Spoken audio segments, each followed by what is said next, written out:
আজকে আমি বানাতে যাচ্ছি কুন্দুরির রেসিপি। আমার এই রেসিপিগুলো দেখে আপনাদের কেমন লাগে কমেন্টে অবশ্যই জানাবেন, আর লাইক আর সাবস্ক্রাইব করতে ভুলবেন না। তাহলে চলুন রেসিপিটা শুরু করা যাক।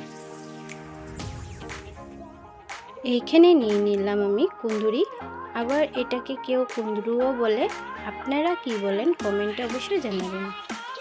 কুন্দুরিগুলোকে আমি মাঝখান দিয়ে দু টুকরো করে এইভাবে কেটে নিয়েছি। তারপর চুলাতে কড়াই বসিয়ে দিয়েছি। কড়াই গরম হয়ে গিয়েছে, দিয়ে দিচ্ছি সাদা তেল। তেলটা গরম হয়ে গিয়েছে, এবার দিয়ে দিচ্ছি এর মধ্যে কেটে রাখা কুন্দুরিগুলোকে। এগুলো দিয়ে এবার ভেজে নেব।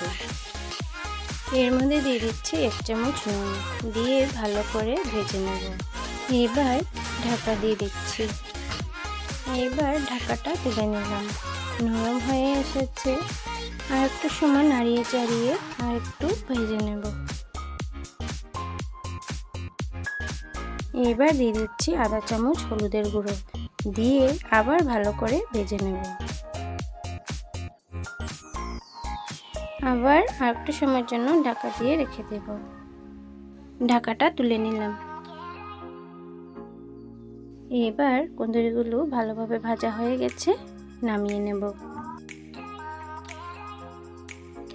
এইদিকে আবার কড়াই বসিয়ে দিলাম। কড়াই গরম হয়ে গিয়েছে, দিয়ে দিচ্ছি তেল। তেল গরম হয়ে গিয়েছে, দিয়ে দিচ্ছি গোটা জিরে। তারপর দিয়ে দিচ্ছি পানমৌরি। তারপর দিয়ে দিচ্ছি গ্রেট করা আদা, আরও দিয়ে দিচ্ছি রসুন। এবার এগুলোকে ভালো করে ভেজে নেব। তারপর দিয়ে দিব কেটে রাখা পেঁয়াজ। পেঁয়াজগুলো দিয়ে ভালো করে আবার ভেজে নেব। পেঁয়াজগুলো লাল হয়ে আসলে এর মধ্যে দিয়ে দিব 1 চামচ নুন। তারপর দিয়ে দিচ্ছি কেটে রাখা টমেটো। টমেটোগুলো দিয়ে ভালো করে ভেজে নেব। টমেটোটা নরম হয়ে যাওয়ার জন্য একটু সময়ের জন্য ঢাকা দিয়ে রাখবো। এবার ঢাকাটা তুলে নিলাম। টমেটোটা অল্প স্বল্প নরম হয়ে এসেছে।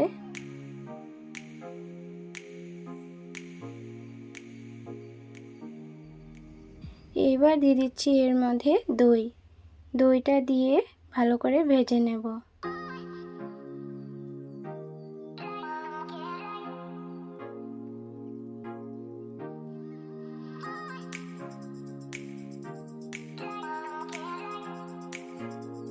এবার দিয়ে দিচ্ছি আধা চামচ হলুদের গুঁড়ো, আধা চামচ জিরে গুঁড়ো, আরও দিয়ে দিচ্ছি আধা চামচ লঙ্কা গুঁড়ো। তারপর দিয়ে দিচ্ছি ধনে গুঁড়ো। এবার এগুলোকে ভালোভাবে ভেজে নেব।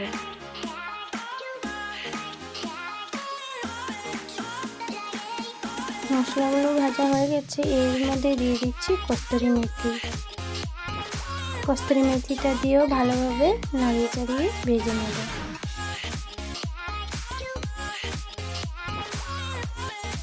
এবার দিয়ে দিচ্ছি এর মধ্যে গরম মশলা।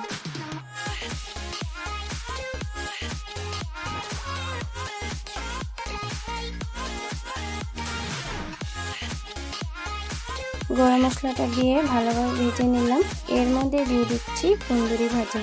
কুন্দুরি ভাজাটা দিয়ে এবার ভালো করে মিশিয়ে নেব। ভালোভাবে মেশানো হয়ে গেছে, এর মধ্যে দিয়ে দিচ্ছি জল। জলটা দিয়ে ভালোভাবে নেড়ে চেড়ে একটু সময়ের জন্য আবার হতে দেব।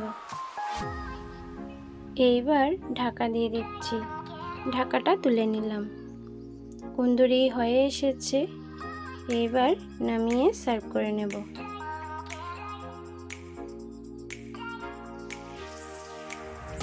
আজকে আমার কুন্দুরির রেসিপি রেডি। আপনাদের যদি এই রেসিপিটা দেখে ভালো লেগে থাকে তাহলে আপনারা বাড়িতে অবশ্যই বানিয়ে খেয়ে দেখবেন, তাহলেই বুঝতে পারবেন যে এটা কত ভালো লাগে। আর এই রেসিপিটা আপনারা রুটির সাথে, ভাতের সাথে, যেটার সাথে ইচ্ছে খেতে পারেন।